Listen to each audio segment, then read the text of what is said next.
Hello दोस्तों, नमस्कार, जोहार। एक बार फिर से आप सभी छात्रों का स्वागत करता हूं जीएस फाउंडेशन के इस ऑनलाइन प्लेटफॉर्म पे।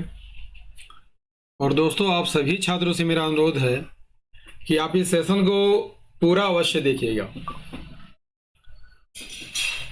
यदि वीडियो अच्छी लगे लाइक कीजिएगा, अपने दोस्तों के साथ शेयर कीजिएगा। और यदि आप भी इस चैनल पर नए हैं और अभी तक चैनल को सब्सक्राइब नहीं किया है तो जरूर सब्सक्राइब कर लीजिएगा दोस्तों, बेल आइकन को प्रेस कर लीजिएगा। आज के सेशन में हम लोग करने वाले हैं ज्योग्राफी की क्लास। और ज्योग्राफी की क्लास में हम लोग देखेंगे महत्वपूर्ण प्रश्नों को एमसीक्यू फॉर्मेट में, और व्याख्यापूर्ण ये जो है सेशन रहेगा दोस्तों। संपूर्ण व्याख्या के साथ इस सेशन को मैं कराने वाला हूं। सभी प्रतियोगी परीक्षाओं के लिए इंपॉर्टेंट रहने वाला है दोस्तों ये सेशन। और याद रखिएगा, मेरी वीडियो रोजाना रात को 8 बजे आती है, तो इसे आप रोज देखना मत भूलिएगा। तो चलिए शुरुआत करते हैं आज के सेशन को। पहला सवाल आपके स्क्रीन पर है। क्या कहता है? कहता है कि भारत का सबसे बड़ा तटीय राज्य कौन सा है? भारत का सबसे बड़ा तटीय राज्य कौन सा है? आंसर कीजिएगा। सही आंसर हो जाएगा गुजरात। सबसे बड़ा तटीय राज्य गुजरात है, ठीक है। और इसके तट रेखा की लंबाई कितनी है? 1600 किलोमीटर है। इसके तट रेखा की लंबाई 1600 किलोमीटर है। और कुल भारतीय तट रेखा का कितना प्रतिशत है? 24% है। दूसरे नंबर पर आंध्र प्रदेश आता है। दूसरे नंबर पर आंध्र प्रदेश, और तीसरे नंबर पर तमिलनाडु का स्थान है। तमिलनाडु का स्थान है, राइट। अब देख सकते हैं गुजरात की तटरेखा सबसे लंबी है, दूसरे नंबर पर आंध्र प्रदेश की, और तीसरे नंबर पर तमिलनाडु की तटरेखा सबसे लंबी है। अगला है, लू किस प्रकार की पवन है?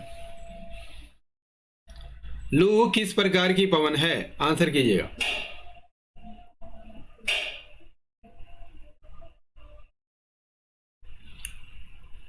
सही आंसर हो जाएगा गर्म और शुष्क पवन है। ऑप्शन सी यहां पर सही आंसर हो जाएगा।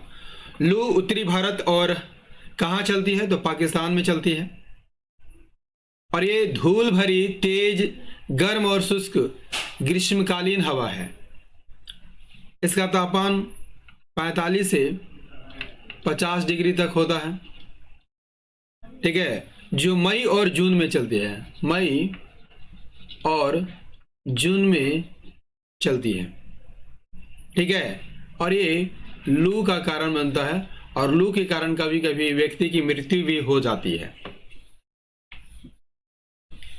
अगला है, भारत में मानसून का आगमन सबसे पहले कहां होता है? तो आप सभी जानते होंगे दोस्तों कि मानसून का आगमन सबसे पहले केरल में होता है, ठीक है। यह आमतौर पर जून के पहले सप्ताह, ठीक है, 1 जून को होता है। दक्षिण पश्चिम मानसूनी हवाएं सबसे पहले यहाँ के पश्चिम घाट से टकराती है, पश्चिम घाट से टकराती है, जिससे भारी वर्षा होती है और पूरे देश में मानसून की शुरुआत हो जाती है। अगला क्या है? अगला है, भारत की सबसे गहरी झील कौन सी है? भारत की सबसे गहरी झील कौन है दोस्तों? मानस बल झील भारत की सबसे गहरी झील है, ठीक है। और कहां पर है? जम्मू कश्मीर में। जम्मू कश्मीर में है। जम्मू कश्मीर के किस जिले में है? गांदरबल जिले में है। गांदरबल जिले में है, ठीक है। चिल्का झील की यहां पर बात कर लिया जाए तो भारत की सबसे बड़ी खारे पानी की झील है। खारे पानी की झील है। पैंगोंग त्सो झील कहां पर है? तो ये लद्दाख में है, ठीक है। कहां पर है? तो ये लद्दाख में है, ठीक है। और अपनी सुंदरता के लिए प्रसिद्ध है। सुंदरता के लिए प्रसिद्ध है। और याद रखिएगा, 3 इडियट आपने पिक्चर देखा होगा, 3 इडियट का शूटिंग भी यहीं पर होता है, पैंगोंग झील में हुआ है, ठीक है। लोकतक झील की बात कर लिया जाए तो लोकतक झील कहां पर है? मणिपुर में है। और अपनी तैरती हुई वनस्पति के लिए प्रसिद्ध है। वनस्पति को क्या कहा जाता है? फूंडी कहा जाता है, ठीक है। अगला कर लेते हैं। अगला है, सुंदरवन किस प्रकार का वन है? सुंदरवन किस प्रकार का वन है? ये मैंग्रोव प्रकार का वन है। ठीक है, मैंग्रोव होता क्या है दोस्तों? मैंग्रोव वन का एक प्रकार है जो दुनिया का सबसे बड़ा ज्वारीय मैंग्रोव वन है। कहाँ उगता है? खारे पानी में उगता है, खारे पानी में उगता है। ठीक है, और यह सुंदरवन जो है गंगा, ब्रह्मपुत्र और मेघना नदियों के डेल्टा क्षेत्र में स्थित है। कहाँ स्थित है?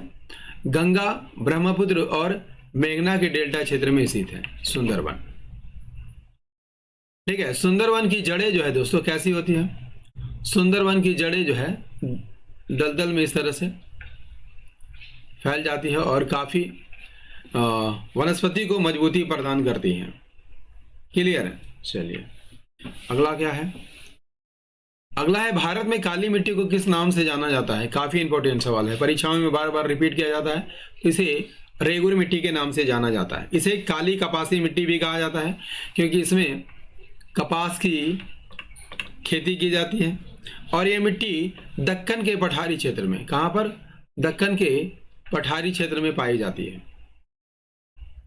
इसमें जो है नमी बनाने की क्षमता पाई जाती है दोस्तों।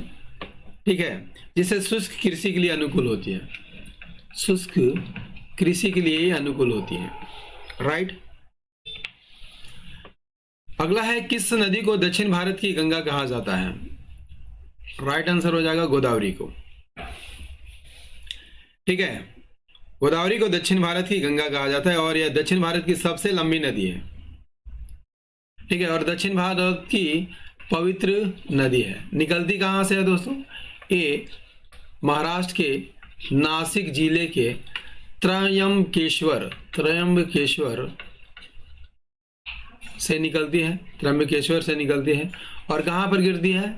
बंगाल की खाड़ी में गिरती है, बे ऑफ बंगाल में गिर जाती है। दोस्तों यहाँ पर पश्चिम में बहने वाली कौन कौन सी नदी है चित्र में?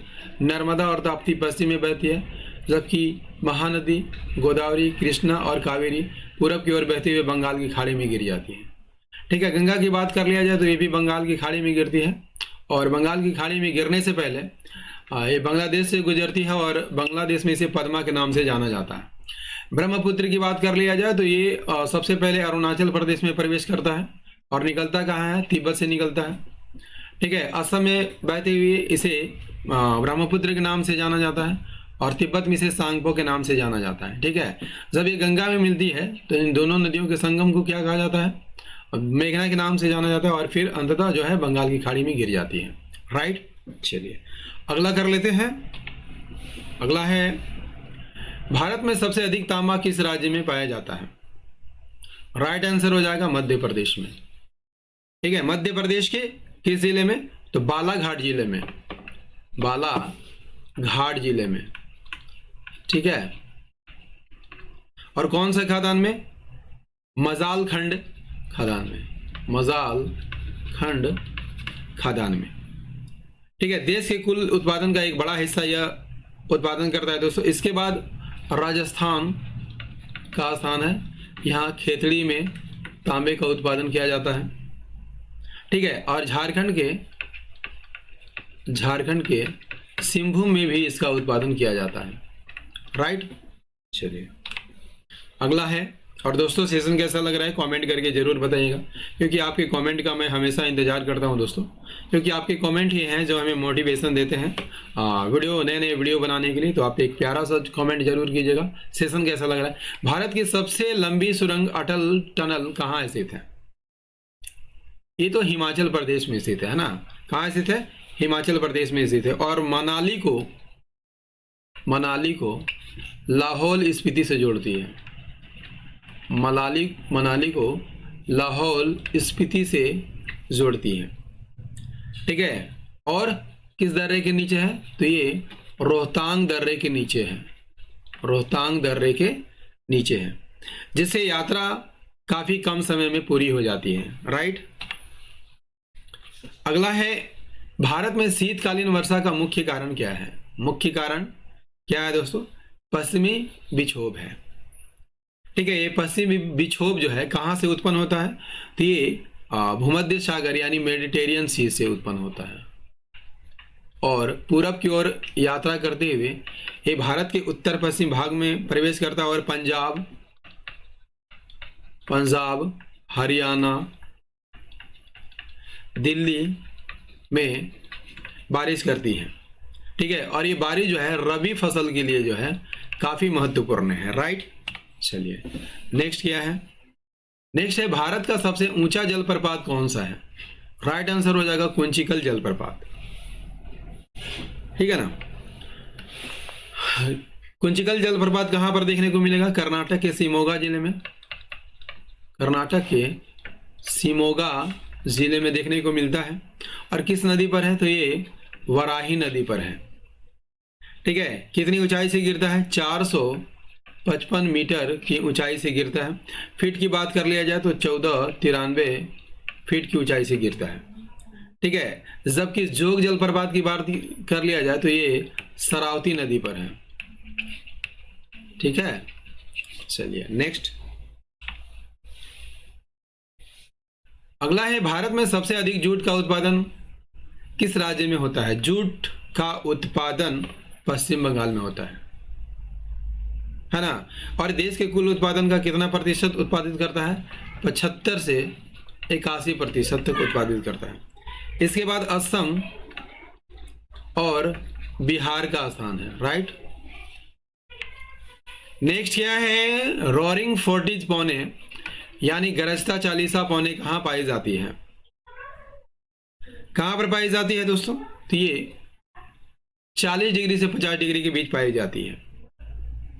ठीक है, जब ये चलता है दोस्तों, चलता है तो गरजते हुए चलता है। ठीक है, गरजते हुए, इसीलिए इसे गरजता हुआ चालीसा भी कहा जाता है। ये हवाएं वर्ष भर चलती है और नाविकों के लिए अत्यंत महत्वपूर्ण है। राइट, चलिए नेक्स्ट क्या है? भारत का सबसे बड़ा नदी द्वीप माजुली किस नदी पर है? राइट आंसर हो जाएगा ये ब्रह्मपुत्र नदी के बीचों बीच है। ठीक है, माजुली द्वीप जो है असम में है। ठीक है, असम में। और किस नदी के बीचों बीच है? ब्रह्मपुत्र नदी के बीचों बीच है। और इसे विश्व का सबसे बड़ा नदी द्वीप माना जाता है दोस्तों, जो अपनी संस्कृति और प्राकृतिक सुंदरता के लिए प्रसिद्ध है। 2016 में यह भारत का पहला द्वीपीय जिला बना था, याद रखिएगा। ठीक है, और कितने वर्ग किलोमीटर क्षेत्र में फैला हुआ है? 880 वर्ग किलोमीटर क्षेत्र में फैला हुआ है। ठीक है, ये जो है गंगा और ब्रह्मपुत्र नदियों के बीच, ब्रह्मपुत्र नदी के बीच है। ठीक है, माजुली आइलैंड। राइट, नेक्स्ट है भारत में सबसे अधिक अभ्रक किस राज्य में पाया जाता है? आंध्र प्रदेश में पाया जाता है ना। भारत में माइका सबसे अधिक आंध्र प्रदेश में होता है। और आंध्र प्रदेश के किस जिले में? तो नेल्लोर जिले में, नेल्लोर जिले में होता है। इसके अलावा झारखंड, राजस्थान, बिहार में भी तांबा का उत्पादन होता है, अभ्रक का उत्पादन होता है, सॉरी अभ्रक का उत्पादन होता है। ठीक है दोस्तों, ज्योग्राफी का ये सेशन आपको कैसा लगा? उम्मीद करता हूं दोस्तों काफी अच्छा लगा होगा। यदि सेशन पसंद आया हो लाइक कीजिएगा, अपने दोस्तों के साथ शेयर कीजिएगा। और यदि आप भी इस चैनल पर नए हैं और अभी तक चैनल को सब्सक्राइब नहीं किया है, जरूर सब्सक्राइब कर लीजिएगा, बेल आइकन को प्रेस कर लीजिएगा। मिलते हैं अगले सेशन में पॉलिटी के प्रश्नों के साथ। तब तक के लिए जय हिंद, धन्यवाद।